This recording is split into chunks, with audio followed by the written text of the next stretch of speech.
So I think that's crucial in FEX is like their why, because that builds a value and then also urgency. If they tell me that they need to think about it, I made a mistake early on in the call. I missed something, and now I have to kind of recover. I think it's almost more important. Sure, it's like great to know what to do on it, but then if you don't sell it, it's more so about the next call that you're going to take or the next appointment. If you want to drive better, if you want to be successful. Welcome to VIPAs, the game plan call.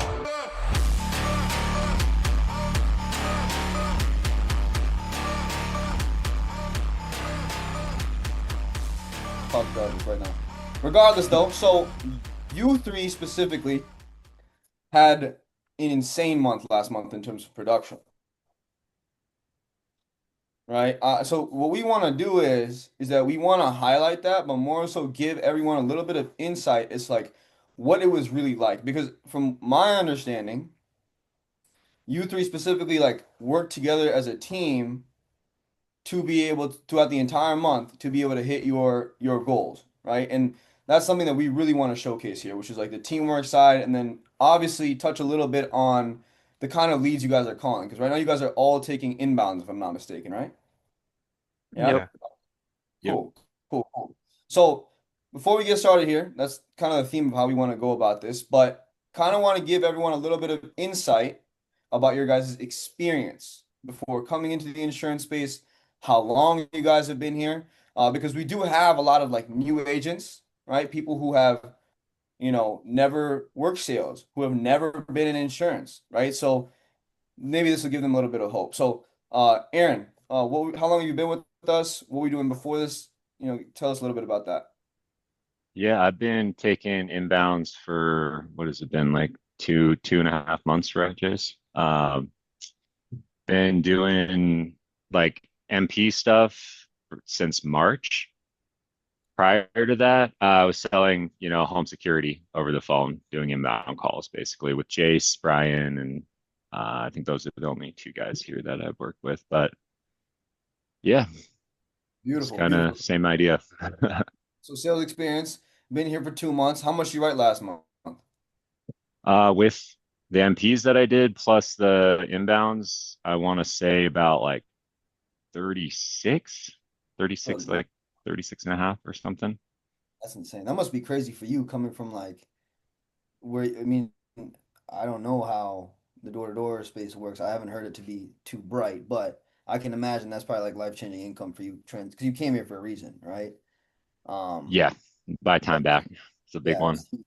That's huge. Appreciate you for sharing that. Jace, what about you, man? I know he said he kind of gave it away for you in the sense where like he was saying that you also came from Vivint as Yeah. well. How old are you, man? You look like a young guy. Yeah, so I turned 22 recently. What the hell? That's crazy. That's insane. 22 years old. Drop a one Yeah. in the chat if you wish you were 22 getting in this business. That's crazy. When you first came in, you coming in at the perfect time.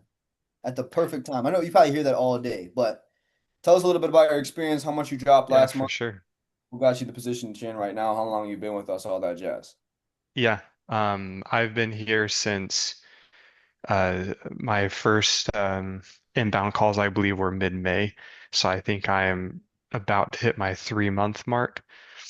Um, I didn't really have a choice. I didn't know anything about insurance. I didn't know the first thing about how it worked. I just took the test and I show up. But last month I did a little over 38,000 Okay. um, submitted and approved. So yeah, got some big goals. So that's why I'm here. But yeah, I didn't know anything about what I was doing. I got you. Humble response, man. Humble response, that's for sure. 38,000. I want to pay attention to that. 38,000 submitted and approved. Not just submitted, because that's not the number that we focus on here, right? We want to look at what actually gets paid on. Submitted is not what we get paid on. We get paid on issue paid premium, right? But the next step after you submit business is to get it approved and then you get issue paid. That's a higher chance of it to get issue paid. So, man, kudos to you, man. 2 years, 2 months into this space, or 3 months, 38,000, 22 years old, and you came from the same Hmm. place as Aaron. So that's huge, Yeah. man. Huge. And talk a little bit about your goals too here momentarily, but I'm gonna push this off to Razi. I appreciate you. Mr. Razi, tell us a little bit about your experience, man. What brought you here? How to get you Um, did you write? Tell us about how long you've been taking these calls, all of that. yeah, so that was my first month on inbound calls. I did $30,000 in business. So where this all started was I was 17 years old. I dropped out of high school, got into sales. A couple years ago, one of my good friends gave me a call. This is Ion we're talking about here. And he, basically told me like about this money glitch, right, in the insurance space. So we started off at the practice company and got our practice and saw a lot of ways of how not to run business. And yeah, that's what brought us here. So I've been with FFL for about a year, or Illuminate. Um, and it's been good. It's been good. One thing I would say though is the difference was having that clear goal, all right, 30,000. And I was telling Samir this where I felt like I only worked until 30,000, because I just hit 30,000. But I felt like if I had a bigger goal, like 50, even 60,000, maybe I don't hit it, but I would have gotten a lot closer, Mhm. to it. Mhm. But That's huge. No, that's absolutely true, man. And I think mhm, honestly, you bring up a really good point because when we came from the practice company, we were like thinking like 10K in a month was mhm, like crazy. 20K in a month was like crazy. And then like we come here, and even when we first got here too, right? Like we were basing our goals solely around like firstly learning this business, correct me if I'm wrong, and then going based on like, setting the same goals and expectations that we had before we like from this previous company we were at. But then when we mhm, saw we shifted that trajectory, right? You saw it with yourself and the team as a whole, like when our organization norm became 40,000, that became the staple. That became our staple. We became products of our environment by default, which is a huge thing. So that should give a lot of insights, like, people who came from practice companies, people who came from sales experience, whatever it may be. Um, that's amazing though, man. You're on what? You were yeah, 2 years now. 2 years, going on yeah. 2 years in the industry, right? And 30,000, that's crazy. Kudos to you. Um, so did you guys already set these goals before going to last month? Jason and Aaron, I know Razi, you said you did. Or did you guys just wing it? No, I had talked with Brian. He's my upline, and we had discussed what we wanted my goals to be. I actually goaled pretty low. I set it for 28,000. There you go. So I was able to surpass that, but yeah, it was premeditated. There you go. There you go, man. We're gonna talk a little bit about your goals, in the organization and things like that. But I kind of want to shift the trajectory now and talk a little bit more about your guys' actual process. Like what went into you guys dropping all three of you writing over $30,000 in business, and two of you have been in the business for 2 months. Like Razi, we had to crawl to be able to get to a position where like these guys can come in the business in 2 months. Like Hmm. they're in the. We thought we were here at the perfect time. You guys are literally here in 2 months into the business and cracking 30. Like there's no joke. We're on an upward trajectory here. But starting with like the successful close, right? Let's talk a little bit about like, objectively.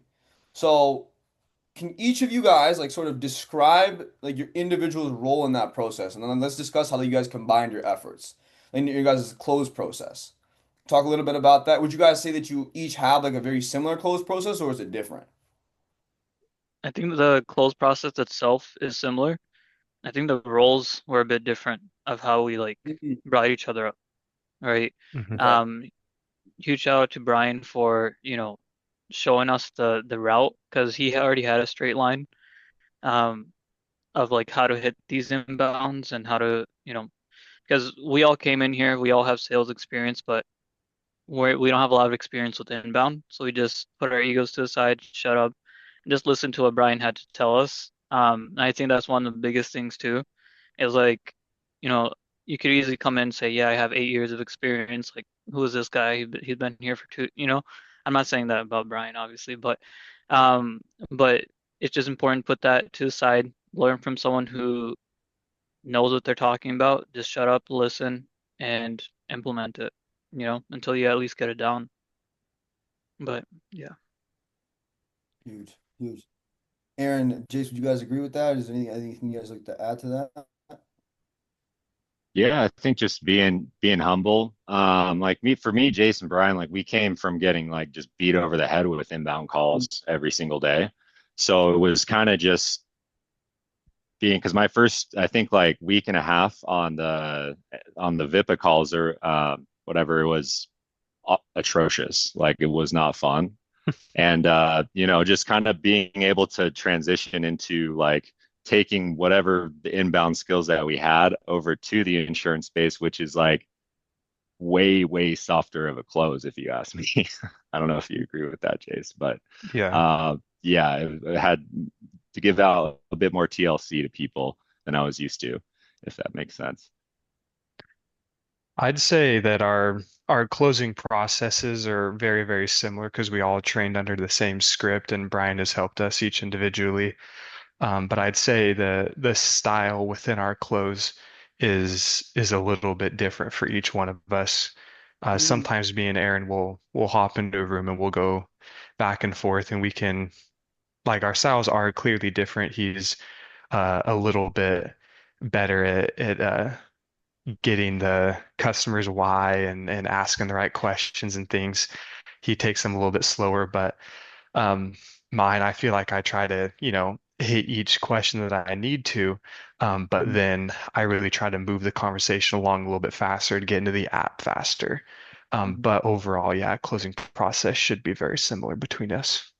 Got you. Got you. So he takes more of like an emotional approach, whereas you take more of like an analytical approach to make sure that you just get all the main questions out of the way, and then just really focus on protecting the client rather than making it more so like an emotional sale. Is that what I'm hearing? Yeah, Yeah. yeah, kind of. I mean, the a lot of my rapport building is once I actually get into the app rather than Mhm. prior. That's smart. That's actually really smart. Because these are mainly, if I'm not mistaken, these inbounds are like FEX focused, or are they like Correct. all? Mhm. So yeah, with those I typically stay away from those, but I'd have a hard time with like doing the emotional stuff with the client, similar to you. But, you know, I've heard like with FEX specifically, you have to be able to have that kind of, you have to nurture Hmm. that conversation. I know Razi, you're really good at that. Would you say that that's like pretty similar to how you say you run it pretty similar to Aaron Kind or? of. I feel like I'm a mix of both because I was running ethos for a while and that's super logical. So when I first started, I was getting grilled for that because I was being way too logical. But I remember I used to get grilled by you for being way too emotional, right? So I had to find the best of both worlds, and I think that's where I kind of found like my strength is like having that emotional and tying it into logic, Yes, yeah, and having that little mindset frame or mindset reframe of like, hey, I need to make these sales to, I need to help as many people as possible there you go. because, especially with these people who are on Social Security, this is their last chance of getting covered. And I think it's important to recognize that and show them like, you need this. I know you need this. You know you need this. Now why are all your excuses BS? Mm-hmm. And just taking them to that straight line Yep. instead of like, if they give me this rebuttal, what should I say?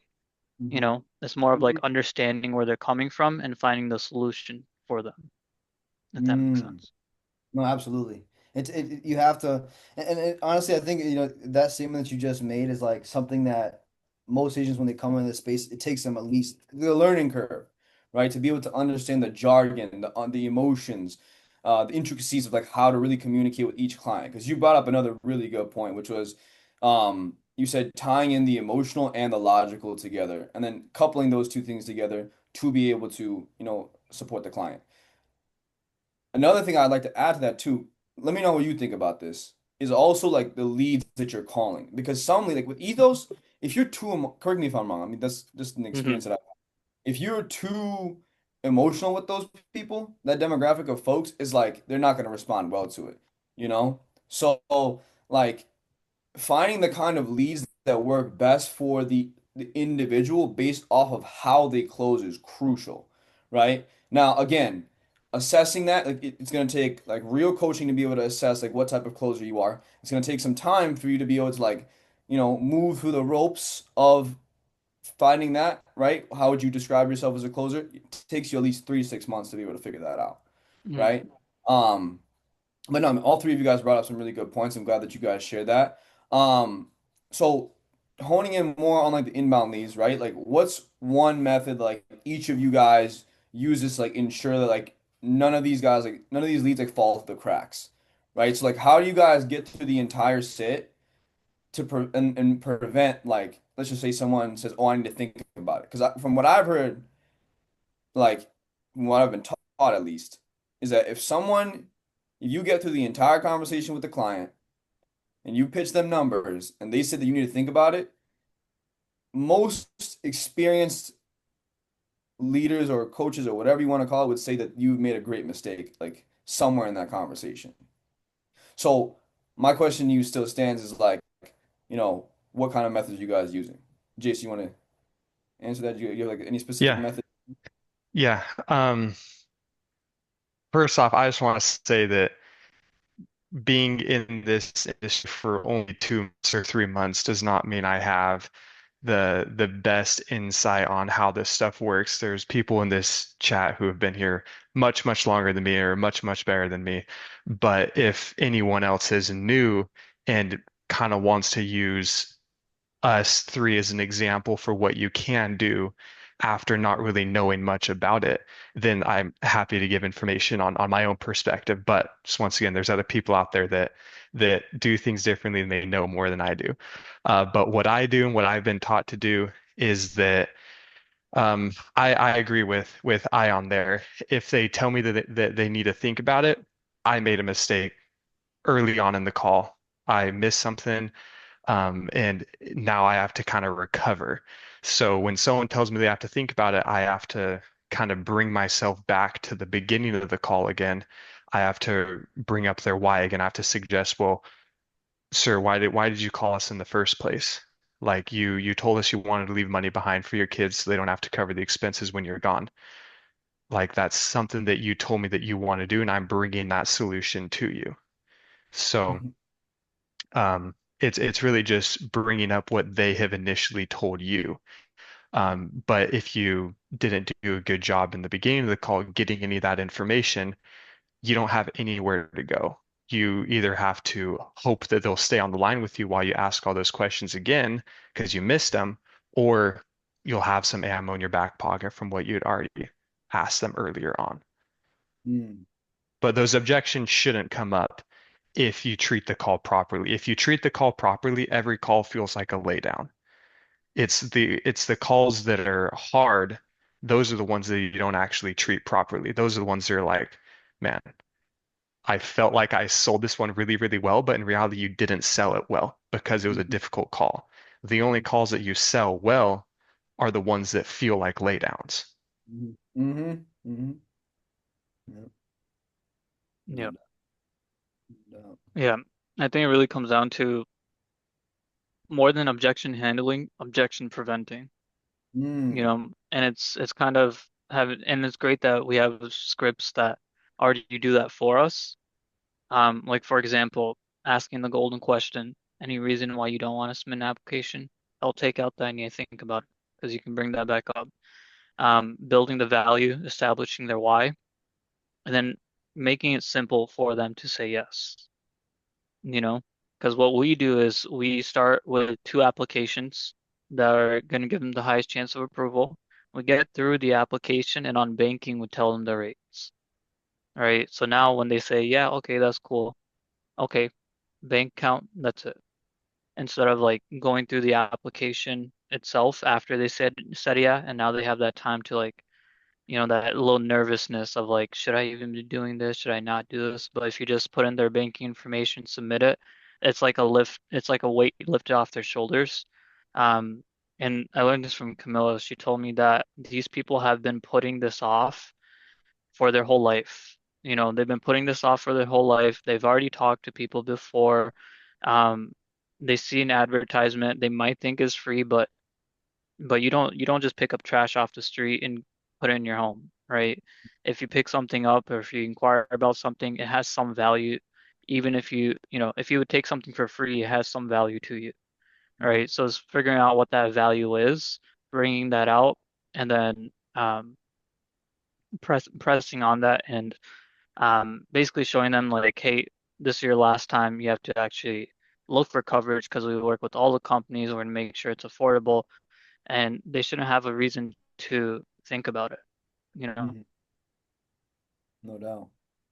I think you nailed you hit all the right, you know, notes right there. Um, it goes back to like shaving down the lead, you know, shaving down the lead. If you handle the conversation correctly, I think that's the common theme that I'm picking up. I think we're picking up as a whole is like you get all the objections out of the way in the beginning by asking all the right questions in the beginning, right? And that will it's like a life bar. It's like when you're playing a video game, right? Like if you played Street Fighter, right? And you're fighting the other opponent and their life bar is like starting to get, you know, dimmer and dimmer. It's kind of like a reverse with this. Like you kind of start with like no life bar when you get into the like when you're talking to a client, and then you pump life into it with the why. And then Hmm. as the sit goes on, that life bar just sustains based off of how well you know, do when it comes to handling the objection and get the why at the forefront of that conversation. Yeah. Um, so now you guys, like I said again, are all doing FEX. So, and you're all following the same script. You guys all have a very relatively similar approach. What do you think, like, for people who are calling FEX, like within the scripts that we use, what do you say is like the most important part out of that script?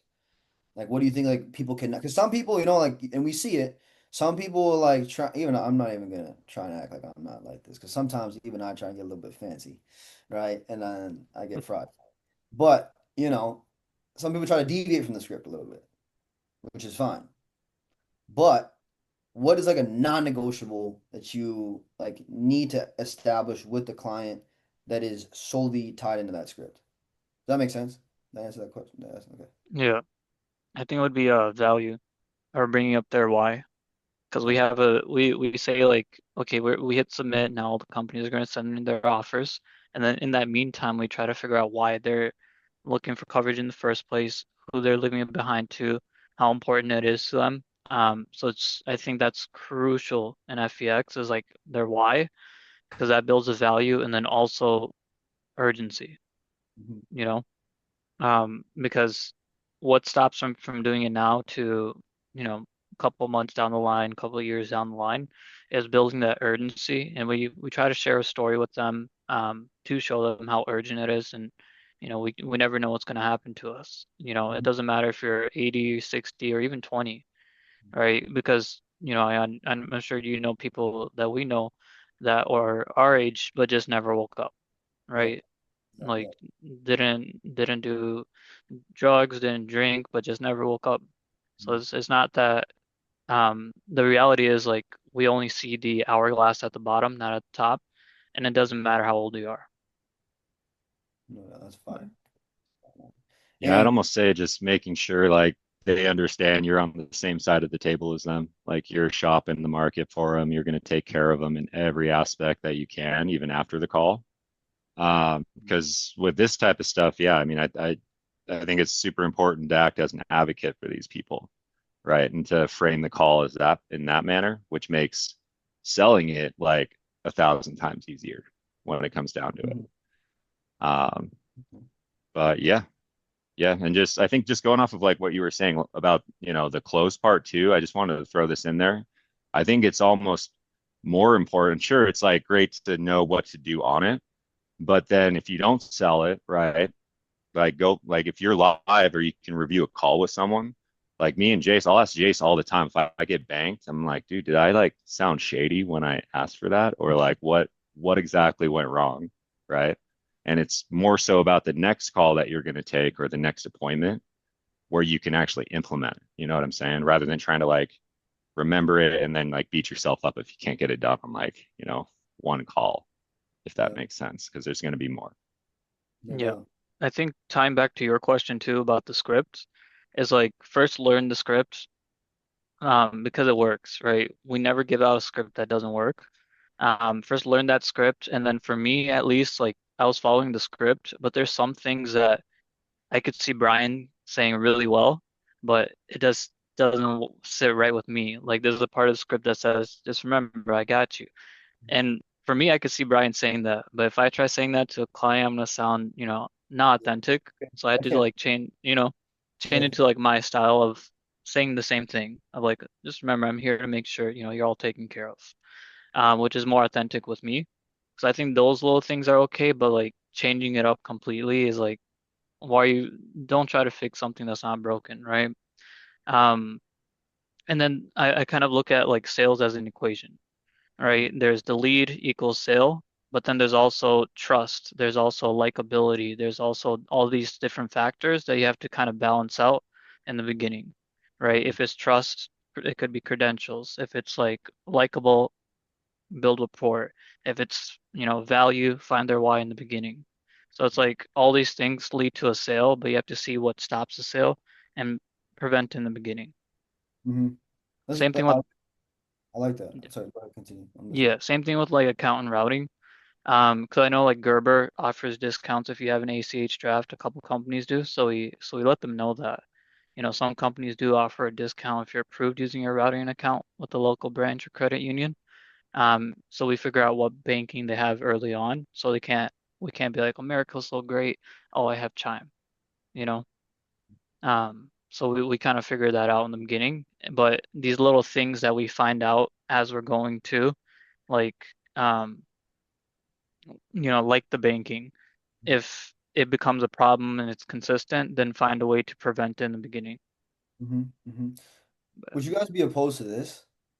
Because I know we're talking a lot about value. We're talking a lot about why. Like, I want to make this as like I think we should make this as like clear cut as possible for everybody else listening in, right? Because like these are like big words, but like what are the actual objectives here? What are the word tracks? So let's do a little bit of role play and then narrate the role play. So what does that mean? So let's say Aaron, Jace, you guys are doing role play. And then afterwards, let's just say Razi, like he's explaining like what you guys actually did and what kind of objections you avoided by having that kind of discussion. Does that make sense? hmm Okay, let's run it. Play by play. All right, cool. Jason, Aaron, you guys good to go? Who wants to be the client? Who wants to be the agent? Um, I can be the agent. Aaron, you can be client. Uh, Ion, do you want to give us a portion of the script that you want us to Let's start actually the do? intro. Intro is the most important part. It's the lifeblood. That's where the closing Okay. starts, no? Yeah, Mm, no, for sure. Let's All do right, it. so You ready?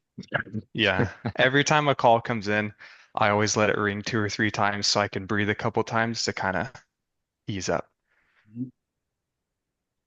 Hi, this is Jace with the Life Insurance Department on a recorded line. I'll be the underwriter assisting you today. Are you calling to purchase a new life insurance policy for yourself or final expense coverage? Um, I saw the 25,000 on the ad on the TV. Of course.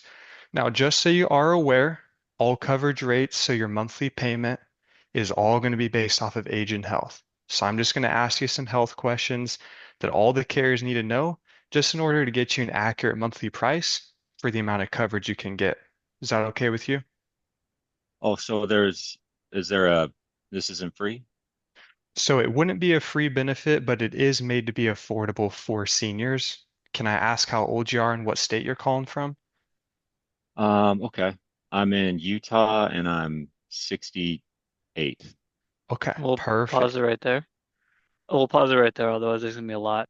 So, if you notice in the beginning, right, he says, "Are you calling to purchase a life insurance policy for yourself or your final expense coverage?" That right there will direct them, because they're this. What's the difference, right? But at the same time, we're directing them. They're choosing an option, feeling like they're in control, even though he's leading you to the route he wants you to take. Regardless of what you say, the next words are going to be the same. And then these people are seeing an ad that says get up to 25,000. It's free to qualify, no medical exam, right? So they, in their mind, they're thinking, oh, free $25,000, no med exam, right? Some people think we're sending them a check. They're like, how am I gonna get this money? Like this is this is for final expense. But But what he's doing there is making it known that they're purchasing a policy. All the rates are based off of age and health. So I'm gonna ask some health questions because some people are like health questions. Um, and then he's letting them know that it's affordable, it's not free.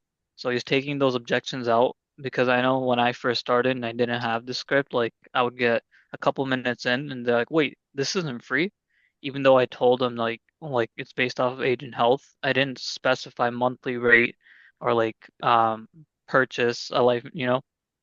So these little cues will let them know that you're buying something. Take that objection out, and then we're gonna ask health questions, get rid of that, and it's Mhm. made to be affordable. So they're gonna have to pay something monthly, you Beautiful. know?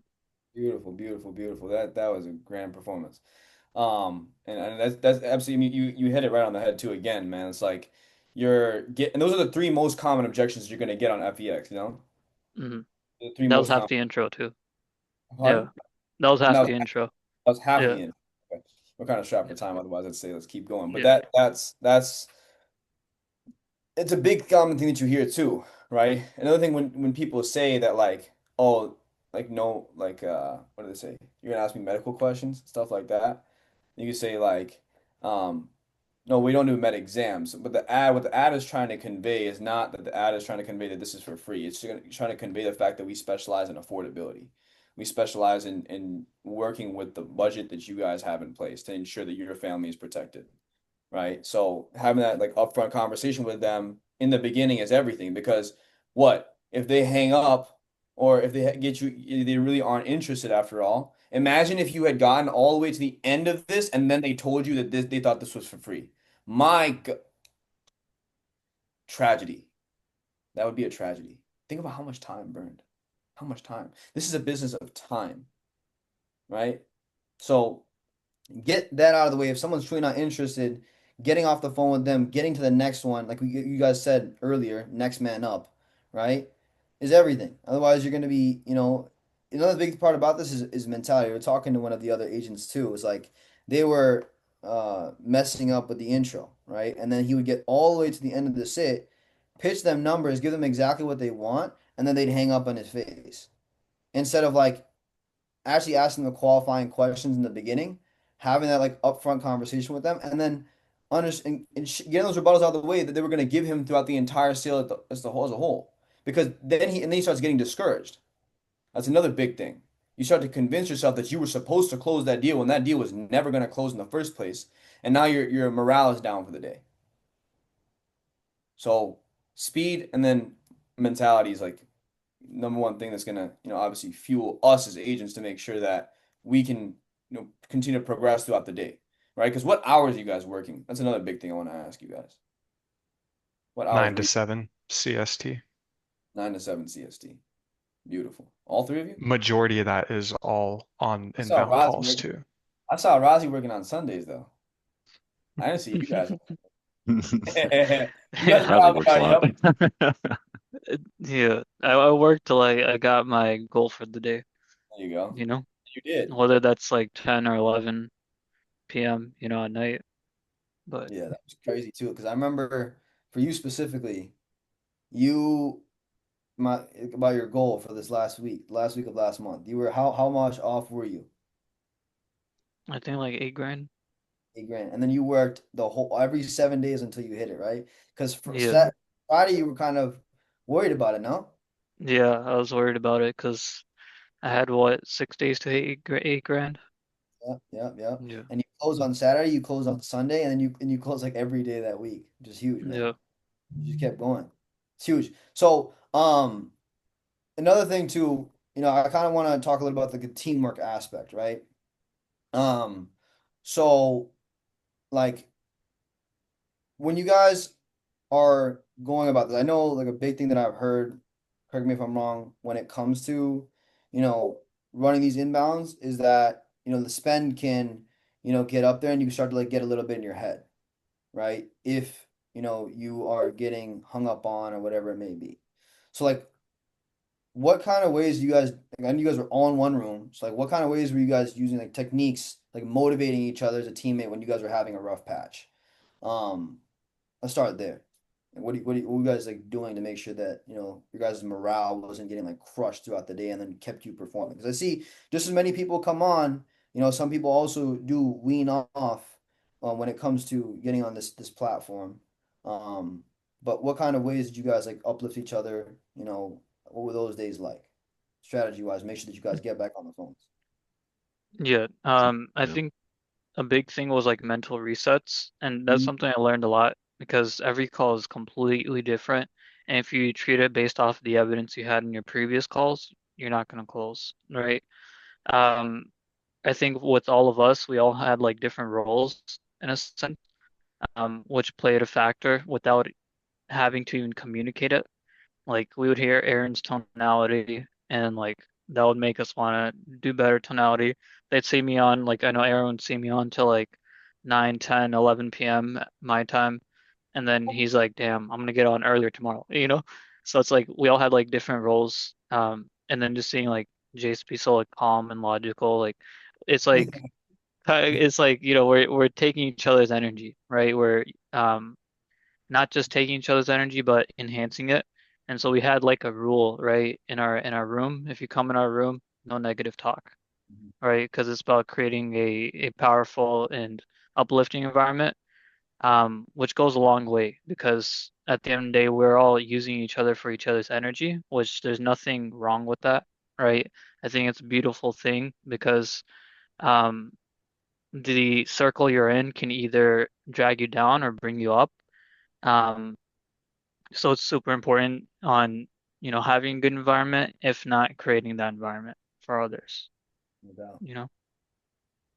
Yeah, and if you're getting beat down, just like take a break and listen to someone else. You know what I mean? Get primed up a little bit.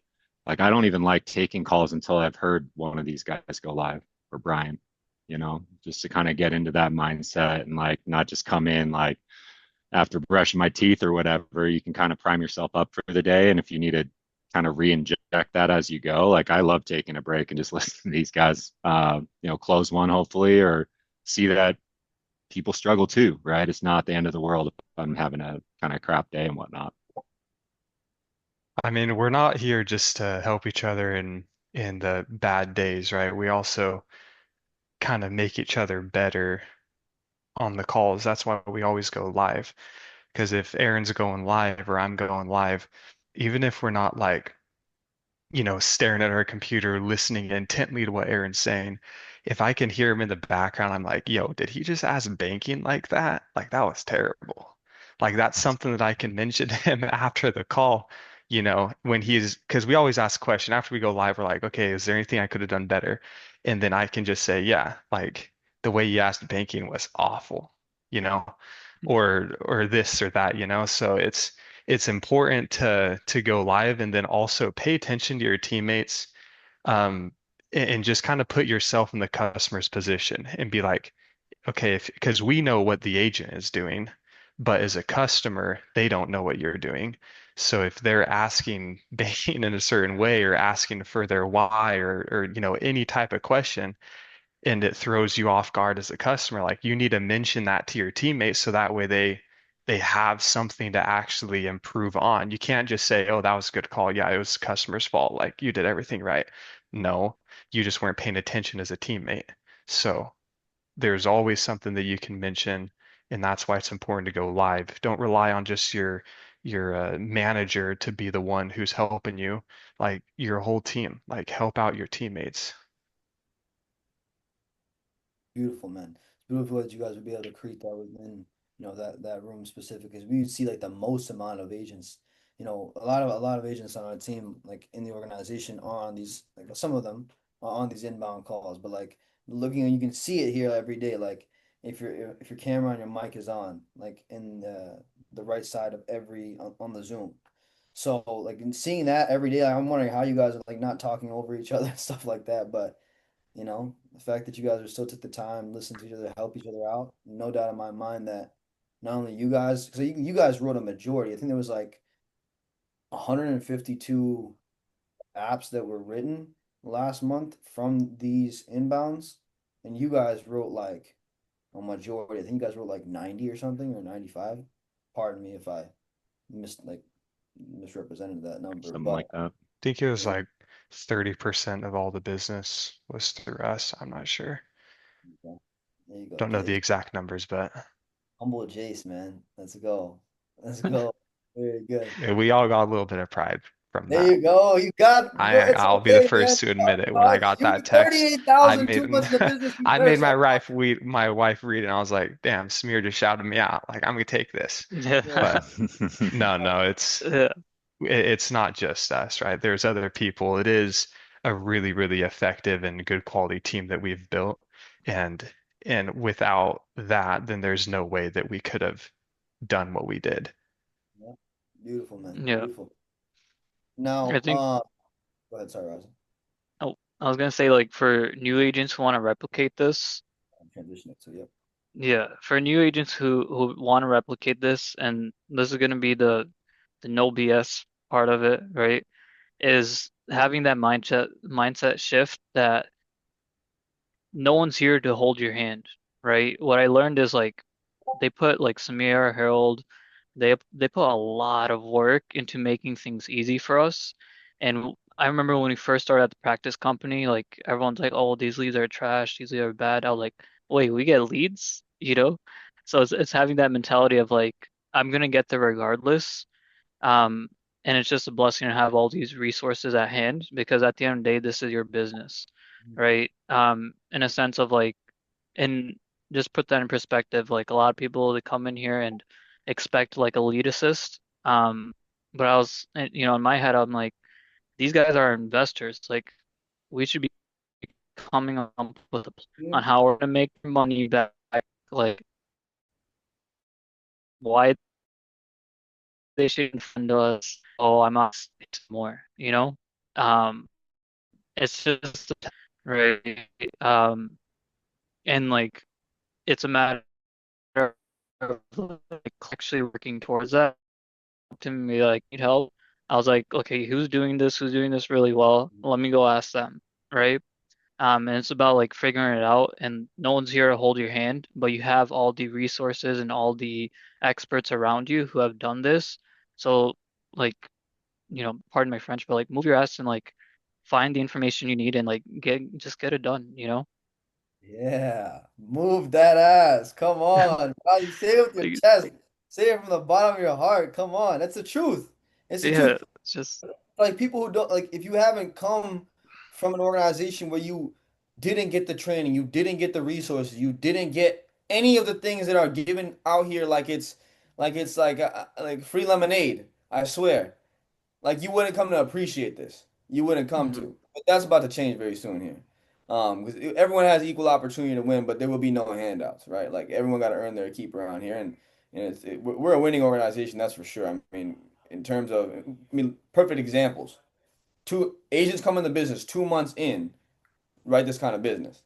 But again, you heard the schedule, you heard the inputs, you heard the environment that they're a part of, right? You heard their habits. You heard everything that you need to know in order for you guys to see success, for the rest of the organization to see this kind of success. So, and this was your biggest month too, Razi, right? After 2 years? Yeah, I There doubled you my go. best month. There you go. Yeah. That's true. That's a game of lasting right there. Mhm. That's what it looks like when you last. So, um, I think that's pretty much everything. We want to take some questions here momentarily. Is there anything else you guys wanted to add? Any other advice you guys give to other agents? Anything like that? Okay, I Not appreciate just you Um, guys. Yeah. yeah, I'd Appreciate you say guys. that the only thing I would say is um, and this goes for like how I personally run my life and run my goals and also take into consideration other people's opinions. I usually think about this.